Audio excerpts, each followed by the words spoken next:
매주 수요일에는 수요 스페셜 새남자의 정치수다 마련하고 있는데요. 소종섭 전 시사저널 편집국장 그리고 이강윤 정치평론가 두 분과 함께하겠습니다. 계속해서 여러분 의견은요. 문자 샵 0945로 보내주시면 되고요. 짧은 문자 50원, 긴 문자 100원에 정보 이용료가 있습니다. 두 분 이미 스튜디오에 도착해 계십니다. 안녕하세요. 안녕하세요. 안녕하십니까? 자, 오늘 제일 화제는 이걸로 시작을 할 수밖에 없습니다. 이 필리버스터인데요. 어제 7시경에 시작이 돼서 지금도 계속되고 있다고 하는데, 자, 정의화 국회의장이 테러 방지법을 직권상정했고, 여기에 이제 야당이 대응을 해서 무제한 토론, 이 필리버스터가 시작됐는데, 어떻게 보고 계세요? 네. 필리버스터가 원래 우리 있었다가 네. 유신 때 폐지됐고 국회 선진화법 때 다시 이제 부활이 됐는데 실제 우리 목전에서 펼쳐지는 건 거의 반세기 만이라고 하죠. 네. 의회주의에서 필리버스터라 하면 가장 조용하면서도 정중한 국회의 싸움이다. 그리고 소수파가 합법적으로 의사 절차에 항의하거나 문제점을 지적하거나 하는 네. 그런 방법이죠. 테러 방지법이 그동안 굉장히 많은 곡절을 겪었고 청와대에서 최근에 강하게 특히 대북 관련 정보나 첩보 수준은 계속 이렇게 흐르면서 네. 그렇다고 무슨 군의 데프콘 3라거나 일테면 현저하고도 분명한 뭐가 발동되지는 않은 채 위험하다, 문제가 많다 이런 게 며칠 돌지 않았었습니까? 네. 그 과정에서 청와대의 최대 관심법이 이제 테러 방지법으로 옮겼는데 야당에서는 테러 방지법이라는 이름 자체가 사실 문제가 있는 거 아니냐. 네. 그런 기능을 하는 법은 있어 왔고 이 법은 테러 활동에 대처하는 과정에서 국정원이 좀 더 일을 편하게 할 수 있도록 좀 그렇게 해주는 건데 그 과정에서 인격 침해, 인권 침해 요소가 강하니까 그런 걸 좀 바꾸자. 그런데 사실 정리가 매끄럽게 여야 간의 절충이나 뭐가 잘 되어 오지는 않았죠. 네. 그러다가 네. 의장이 아주 전격적으로 직권상정하겠다고 하니까 네. 일종의 의표를 찔렸다고도 할 수 있는데 당시 제1야당으로서는 이거 말고는 사실 대응할 뭐를 잡지 못했겠죠. 네. 왜냐하면 직권 상정해서 강행 처리하겠다는 것은 그것을 막을 수 있는 것은 말하자면 물리적 소동밖에 없는데 그건 국회 선진화법으로도 안 되는 그렇죠. 것이거든요. 선거 목전에 두고 그게 플러스 마이너스 당연히 있기 때문에 네. 조용하고도 정중한 국회 내 싸움 수단으로 택했고 3일 이틀째인데 네. 적어도 SNS나 한간의 반응은 상당히 뜨거운 것 같아요. 네. 그리고 이례적으로 보는 거니까 네. 신선감도 있는 것 그렇죠. 같고요. 이게 뭐지? 궁금증도 있는 것 같고요. 예. 이게 소 어쨌건 국장님은 어떻게 보고 계세요? 어쨌거나 처음 보는 풍경이지 않습니까? 아까 반세기 만에라 그러셨는데 네. 47년 만에 네. 예. 정치사에서는 나와 있지만 실제 진행되는 것 자체가 처음이에요. 그래서 과연 어떻게 몇 시간을 발언하느냐, 네. 그 몇 시간의 발언을 어떤 내용으로 채우느냐, 또 복장까지도 지금 보면 운동화를 신고 나왔다, 뭘 신고 나왔다, 이런 얘기까지 나올 네. 정도로 어쨌든 이례적인 풍경이어서 굉장히 관심을 좀 끌고 있죠. 이런 부분들이 이제 지금 야당으로서는 어쨌거나 테러 방지법 부분에 대해서 그동안에 그 반대를 해왔기 때문에 합법적으로 국회법에 나와 있는 걸 가지고 지금 하고 있는 거니까 문제될 네. 건 없고 단지 이제 지금 전반적인 흐름들 속에서 야권으로서 굉장히 부담감을 느낄 수밖에 없는 부분들이 분명히 있죠. 네. 이 선거법, 선거구 획정안 처리 그 부분이 지금 26일까지 여야 대표가 합의를 한 그런 사항, 또 전반적인 국제적인 테러 사태에 대한 이런 경계심이 높아진 상황 아니겠습니까? 거기에다가 이제 또 대북 문제까지 겹쳐서 이러저러한 상황이었기 때문에 과연 국민들로서는 그 야권의 이런 움직임이 어디까지 갈 것이냐. 네. 그런 부분들도 이제 하나의 한 축으로 중요하게 보고 있기 때문에 야당으로서는 그런 좀 부담도 좀 크지 않을까 싶습니다. 네. 그 요점 하나는 짧게 부기를 좀 해드리고 싶은데 네. 하고 싶은데 물론 아주 오랜만에 우리 눈앞에서 벌어지고 있는 거고 몇몇 매체들이 그걸 밤새도록 생중계를 하고 하니까 좀 신기하긴 하겠지만 무슨 과거의 몇 시간 기록을 깼다. 네. 이런 차원에서 꼭 그렇게 흥미거리로 네네. 볼 필요는 없을 것 같아요. 네. 물론 이제 부수적으로 그런 관심도 따라올 수는 있겠지만 네. 그게 전면에 내세운다거나 국회가 기네스 기록 깨는 경연장은 아니지 않습니까? 네. 다만 이제 야권이 처한 절박함과 이 법안이 갖고 있는 문제점을 환기시키고 네.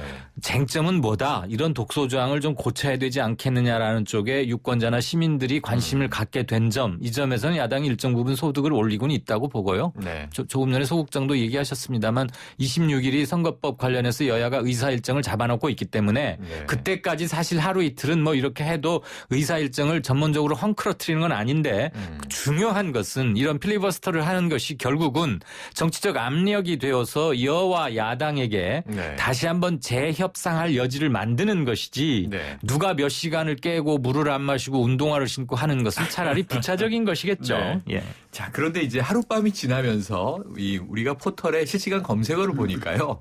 기록을 깬 게 네. 일종의 흥행 포인트가 되긴 또 됐더라고요. 당연히 그렇게 네. 되는 건 관심이 있죠. 가죠. 예, 왜냐하면 예. 이제 첫 주자로 나선 김광진 의원이 5시간 32분을 해서 뭐 바로 김대중 전 대통령, 김대중 의원의 기록을 깼다 했는데 또 예. 은수미 의원이 10시간 18분으로 박한상 의원이죠? 예. 69년도에 10시간 15분 기록을 깨니까 이게 뭐지? 그러고 흥행 포인트가 된 건 사실인데. DJ는 이제 국회 본회의에서의 기록이었고 맞습니다. 박한상 씨는 법사위라는 상임위에서니까 시민들께서 뭐야 5시간 10시간 왜 기록들이 헷갈려 이러실 네. 수는 있겠네요. 자, 지금 이제 이제 박원석 의원이 하고 있는데 과연 아직도 깰까? 하고 있던가요?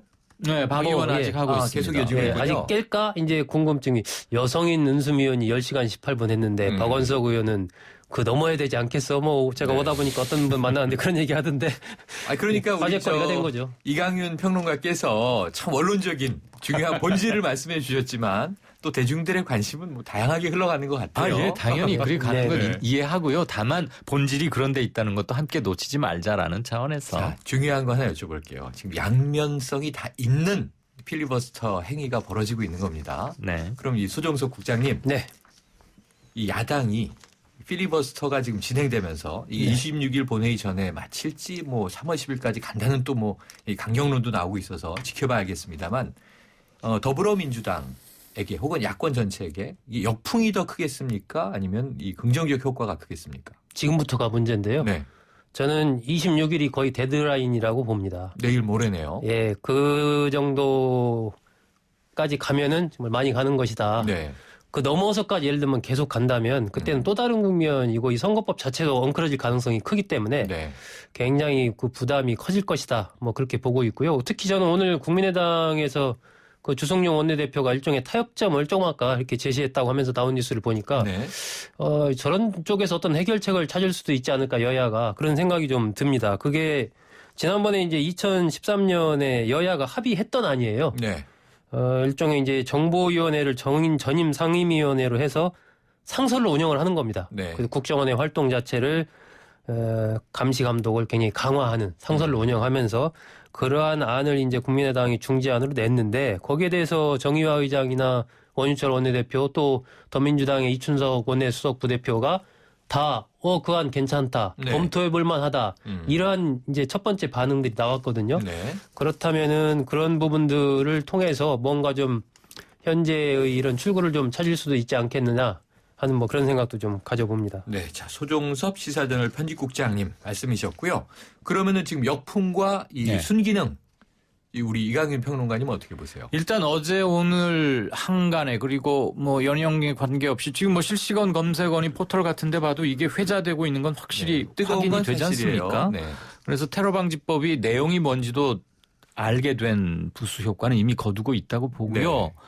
26일 날 본회의에서 선거구 획정 바뀐 선거법 개정안이 처리가 되지 않으면 4.13 총선을 제 스케줄대로 할 수 있느냐? 그다음에 그날로부터 역산해서 꼭 며칠 전에는 이루어져야 하는 행정적 조치들 있지 않습니까? 네, 그렇죠. 그것이 어그러지게 되면 역풍은 야당 쪽에 올 가능성이 좀 더 크죠. 항상 네. 그 최종적인 결과에 가장 가까운 원인 제공이 뭐냐를 따지는 게 항용 심리인데 그런데 굳이 따지자면 26일 금요일 날 국회 본회의에서 지금 여야 대표가 처리하기로 합의를 했지만 네.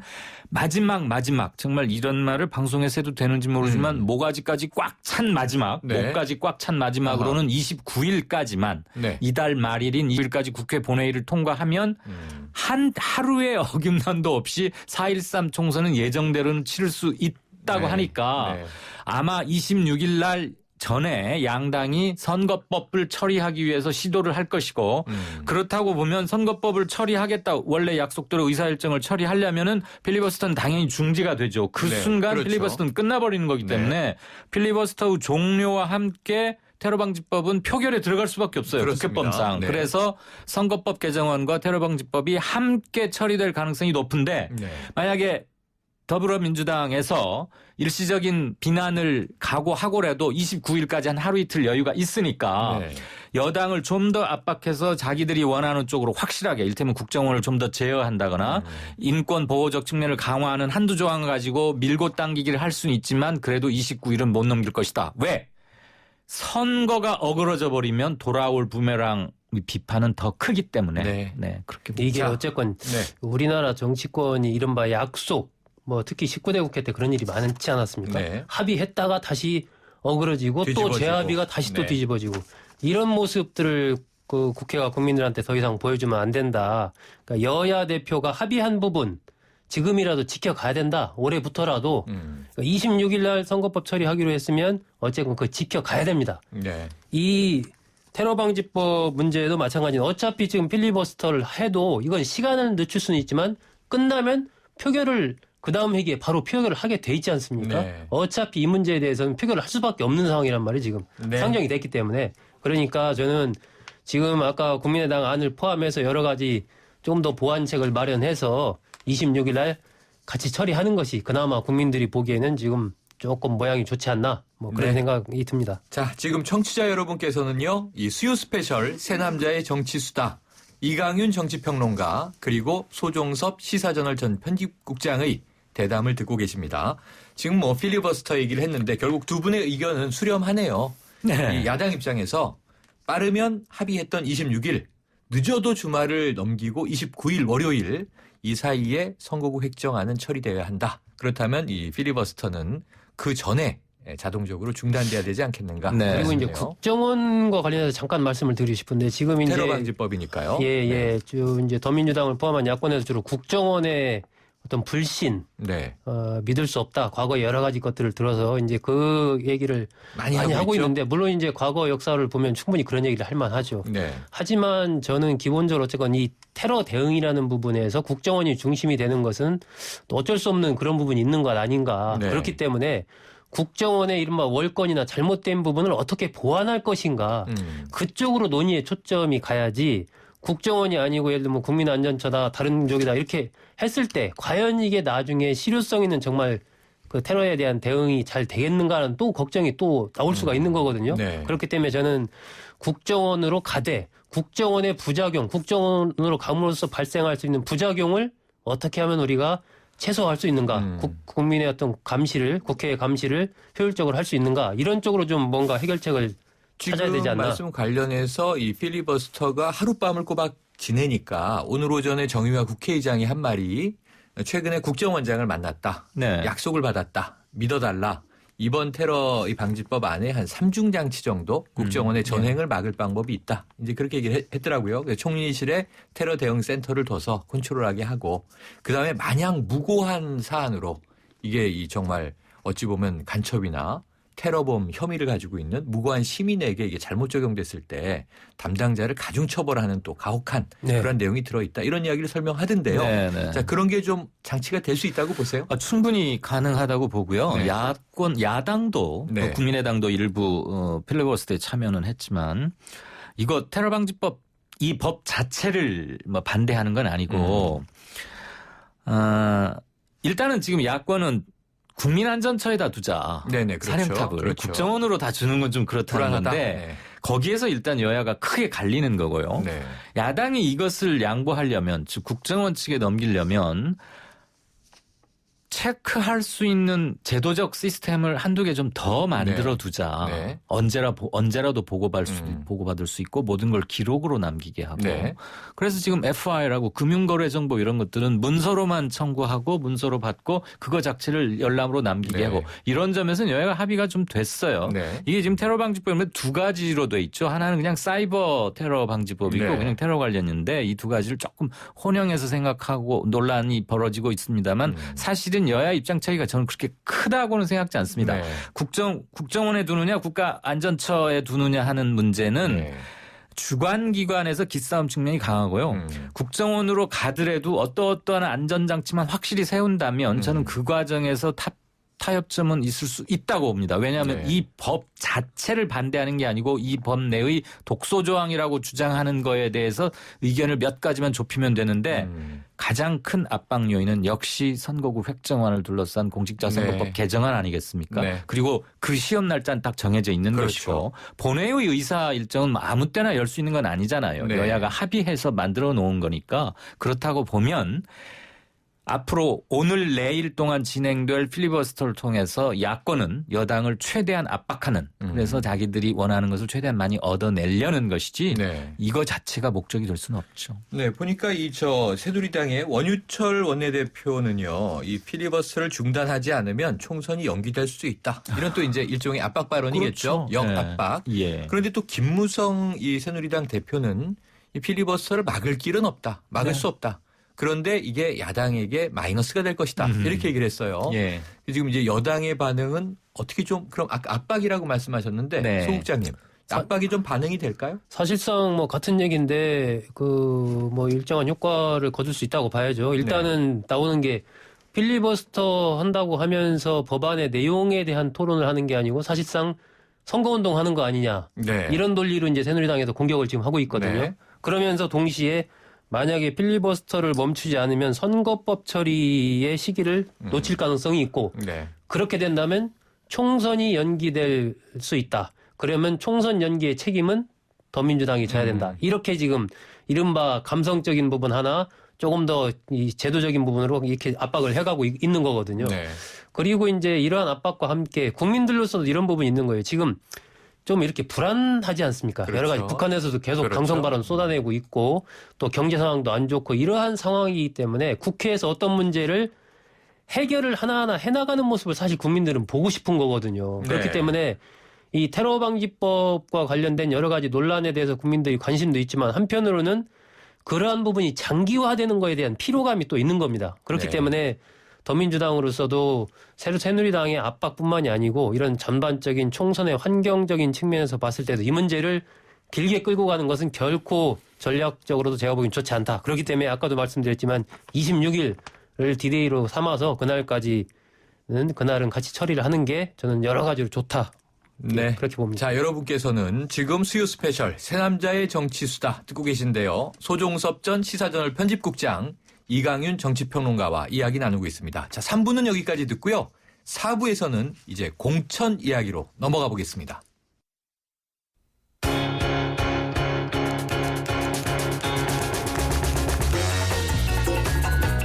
듣는 사람이 행복한 라디오 최영일의 YTN 뉴스 정면 승부. YTN 뉴스 FM 뉴스 정면 승부 4부 시작합니다. 수요 스페셜 새남자의 정치수다 소종섭 전 시사저널 편집국장, 이강윤 정치평론가와 계속 이어가겠습니다. 자, 3부 말미에 이제 공천전쟁 이야기 드렸는데요.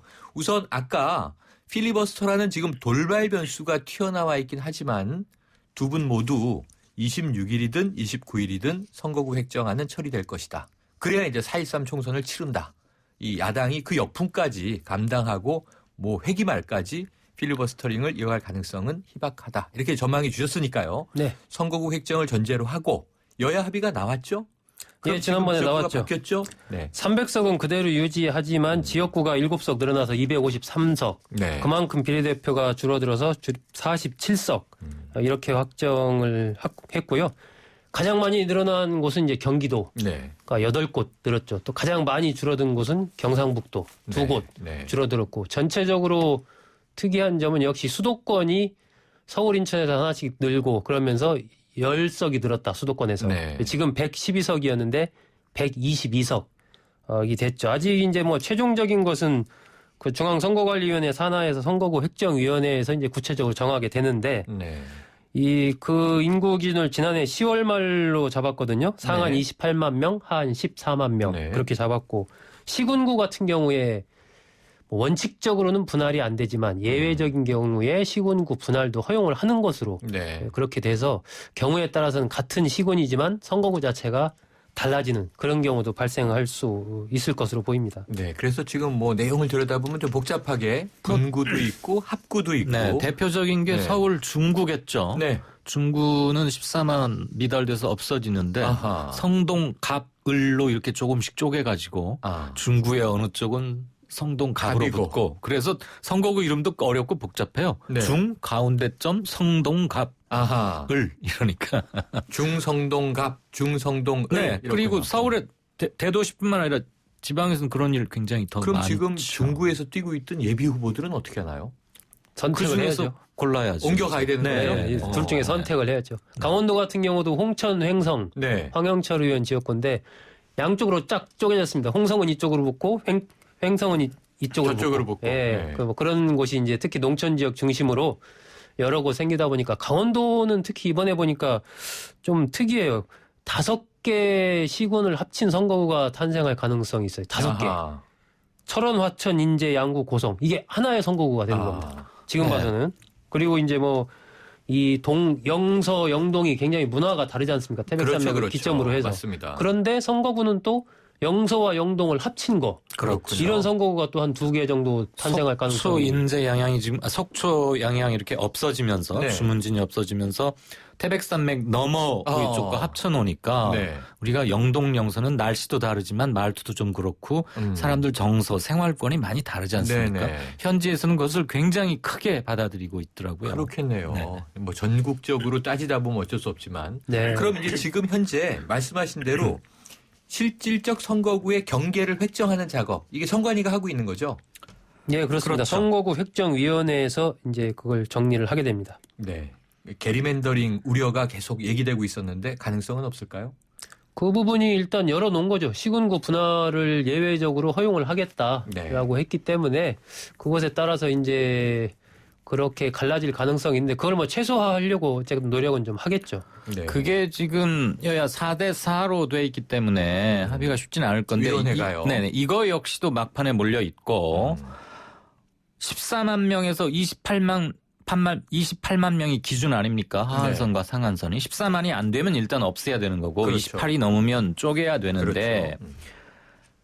행정구역상은 원래 행정구역과 이것을 같이 하도록 하는 게 원칙이지만 네. 도저히 하다 보면 그렇게 안 되지 않습니까? 그 범위 안에 딱 인구가 들어오기 어려운 곳. 네. 그렇죠. 퍼즐 조각은 아닐 터이니까. 네. 그래서 어쩔 수 없이 적용을 하다 보면 지도와 행정구역 지도 개편안 그거 경계도만 놓고 할 수는 없는 것이기 때문에 쪼개서 붙이는 건 필히 할 수밖에 없고 그 작업을 지금 넘긴 거고 그걸 네. 의원들 손에 맡겨놓으면 게리맨더링이 될 가능성이 훨씬 높다고 비판의 소지가 커지겠지만 네. 그 작업은 독립적 기구에서 일단 하고 있으니까 일단 네. 믿어는 봐야겠죠. 다만 거기서 탈락하거나 손해를 보게 된 정치 그룹 또는 현역 의원이라면 더더욱 목소리를 크게 낼 것이고 그런데 네. 그것이 뭐 법률적 판단을 통해서 4.13 총선 전에 조정이 되고 할 가능성은 거의 없다고 봐야 할 겁니다. 네. 자, 그러면 이제 지금 이강윤 평론가님 말씀 들었고요. 소정석 국장님. 네. 충청이 두석이 늘었어요. 네. 충청의 위상 선거에서 강해지는 겁니까? 이른바 영충호 시대가 열렸다고 지난번에. 영충호. 예, 그렇습니다. 이 영호남 시대에서 이제 충이 호의 앞에 충이 가는 겁니다. 네. 충청의 인구가 그 호남의 인구보다 더 많아졌지 않습니까? 네네. 실제로. 예, 그렇기 때문에 그에 맞춰서 뭐 선거구도 하나 이제 이번에 늘었죠. 그 2개 늘고 하나가 없어지면서 결과적으로는 하나가 늘은 게 된 네, 거거든요. 네. 아산과 천안이 늘고 네. 이제 부여, 청양, 공주가 합쳐지면서 네. 그렇게 해서 하나 늘었기 때문에 충청권이 하나 늘었다. 이 얘기는 이제 이른바 뭐 그동안에 여러 차례 이야기가 됐지만 이른바 충청 대망론 그리고 중원을 잡는 자가 천하를 제패한다. 아, 그렇죠. 예, 그래서 충청표의 중요성이 앞으로 특히 대선 국면에서 더욱더 부각이 될 것으로 보이고요. 특히 이번 뭐 총선 관련해서도 의석도 늘었지만은 이 수도권에서도 충청 인구가 보통 한 20%에서 4% 이 정도 인천 같은 데는 특히 많습니다. 네. 그래서 이 충청권이 충청 지역의 의석도 영향을 주지만 네. 수도권 선거의 승패에 이 충청표의 향배가 또 굉장히 영향을 주는 그런 부분들이 있거든요. 네. 그래서 이번에도 그 서로 여야가 충청표를 잡기 위한 경쟁이 뭐 치열해질 것으로 자, 보입니다. 이제 선거구가 확정되면서 결국은 이제 이 선거라는 전쟁을 위한 구도, 판은 짜여진 셈인데 지금 이 영남 그러면은 지금 뭐 새누리당의 텃밭, 호남 그러면은 기존에는 더불어민주당, 민주당의 텃밭이었는데 지금은 야권의 텃밭인데 싸움을 하고 있는 거고요. 그럼 영충호 시대의 충은요. 이 선거마다 좀 여성향, 야성향 왔다 갔다 하지 않았습니까? 캐스팅 보트라고 불렀는데. 아니, 표현을 정확히 해야 됩니다. 네. 왔다 갔다 한 게 아니고 그 균형을 딱 잡은 겁니다. 균형을 잡았다. 예, 그래서 표현이 캐스팅 중요합니다. 보트. 네. 예, 예. 우리 그럼- 서국장께서 네.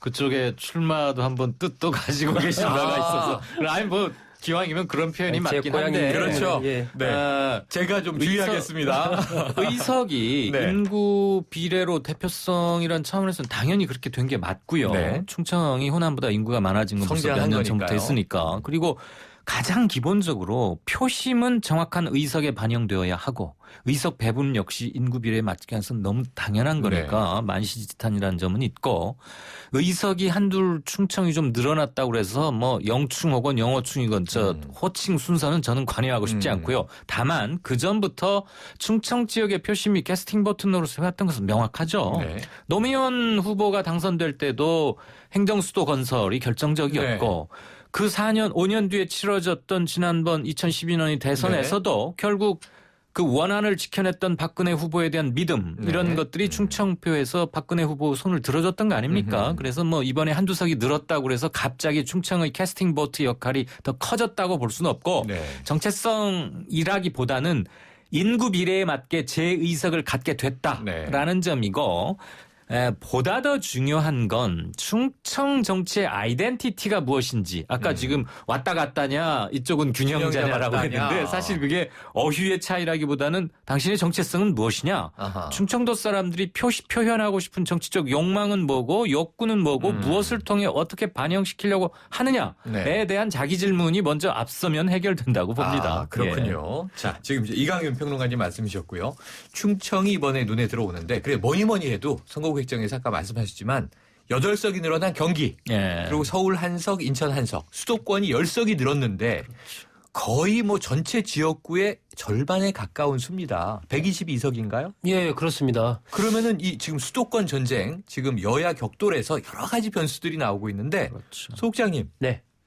올 4.13 총선 여야 수도권에서 어느 쪽이 유리해요? 뭐 지금 그걸 딱 우리가 맞출 수 있으면 여기 있겠습니까? 네, 저는 이제 지금 보면은 수도권은 이른바 일여 다야구도가 현실화됐습니다. 네. 그러니까 새누리당 대 국민의당, 더민주 등 정의당 등 야권은 분열돼 있고 여권은 하나고. 하나입니다. 이 구도가 저는 굉장히 중요하다. 수도권 특히 이제 그 19대 국회의원 선거 때 보면은 1000표 미만에서 승부가 갈린 곳이 수도권에 9곳이 있었습니다. 박빙 지역. 예. 뭐 득표율 5% 미만으로 조금 더 확대하면 31곳이었어요. 네.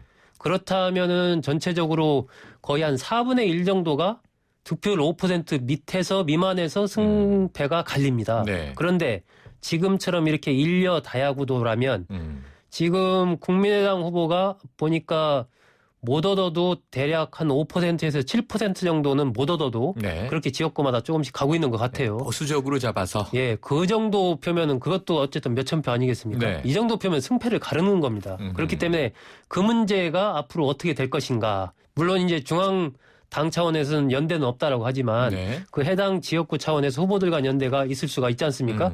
그 변수가 하나 있는 것이고 새누리당은 지금 이 이른바 이제 국민공천, 상향식 공천을 가면서 경선을 많이 한단 말이에요. 네. 그렇다면 경선이라는 것이 우리 초등학교 때 이제 반장 선거도 마찬가지지만 어쨌건 서로가 경쟁을 하고 줄 세우기를 하다 보면 반드시 남는 게 후유증입니다. 네. 그렇다면 새누리당은 이 경선의 후유증을 어떻게 잘 극복할 것인가?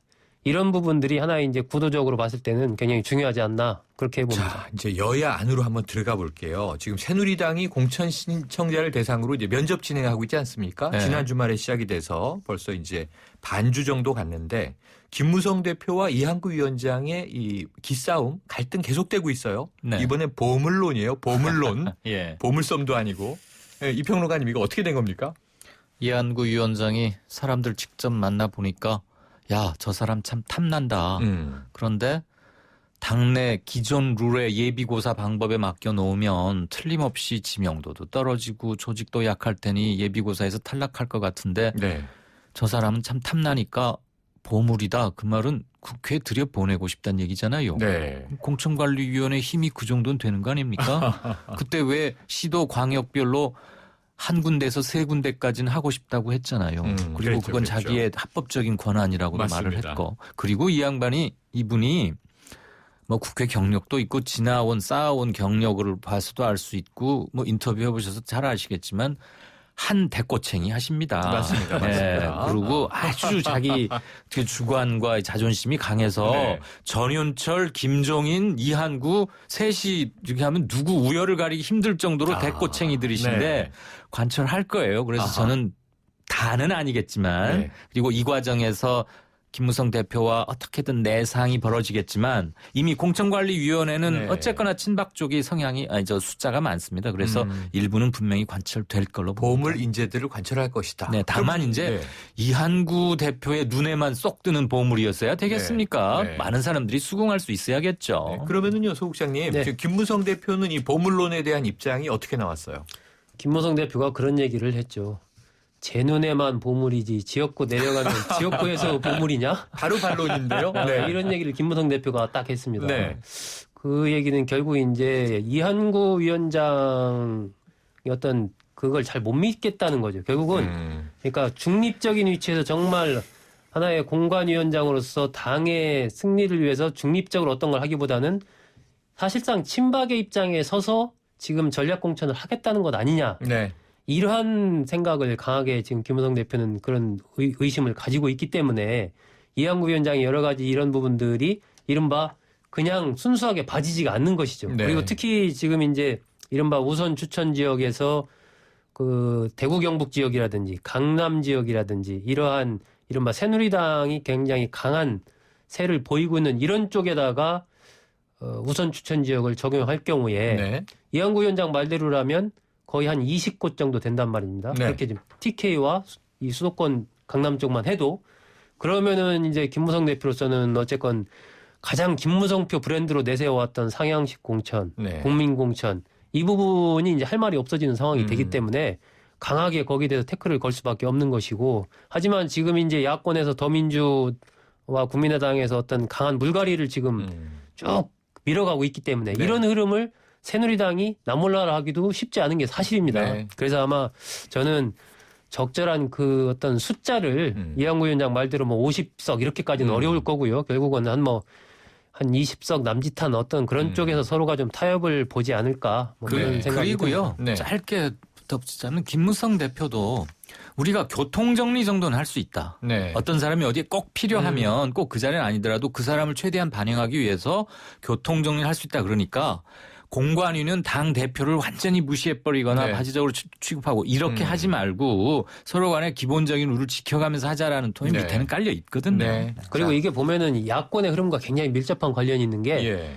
야권이 어떤 혁신을 통해서 정말 어떤 더 강한 흐름을 가져간다면 네.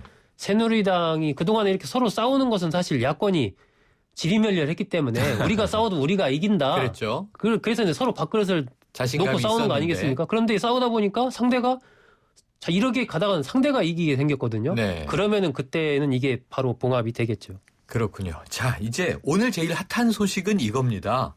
드디어 더불어민주당에 이 혁신안에 들어있었던 컷오프 20%의 대상 네. 개별 통보를 받았다고 하죠. 예, 예. 과거처럼 뭐 친전, 이 서신이 아니라 직접 이제 면대면 하거나 혹은 전화 통화로 통보가 됐다고 하고 지금 오늘 이 프로그램 시작하기 직전까지 네. 이 속칭 찌라시 막 이름들이 나돌았어요. 예. 어떻게 정리되고 있는지 모르겠는데 유인태 의원 정도는 확실하게 그러게 본인이 인정한 또 것 같고요. 확인을 해줬죠. 네네네. 받아들이겠다. 지금 이 컷오프 20% 여기서 끝난 건가요? 계속되나요? 이게 이제 더민주당 김종인 체제의 어떤 1차적인 운명을 굉장히 가를 것 같습니다. 네. 지금 보면은 일단 20% 컷오프해서 오늘 뭐 당사자들한테 알려줬고 들어오기 직전에 보니까 이제 쭉 그 방송사 자막에 이름들이 네. 쭉 뜨더라고요. 지역구 6명, 이 비례대표 비례 4명. 4명 이렇게 해서 쭉 이름들이 뜨던데 여기서 원래 이제 과거에 혁신위원회 활동대로라면 네. 여기서 그치는 게 맞죠. 네. 그런데 이제 김종인 체제가 들어서면서 이른바 정밀 심사제를 도입했지 않습니까? 네. 중진 의원과 그 초재선 의원들에 대한 이른바 정밀 평가를 또 한 번 거쳐서 거기서 2차적인 그 걸러내는 과정을 통해서 물갈이를 더하겠다. 네.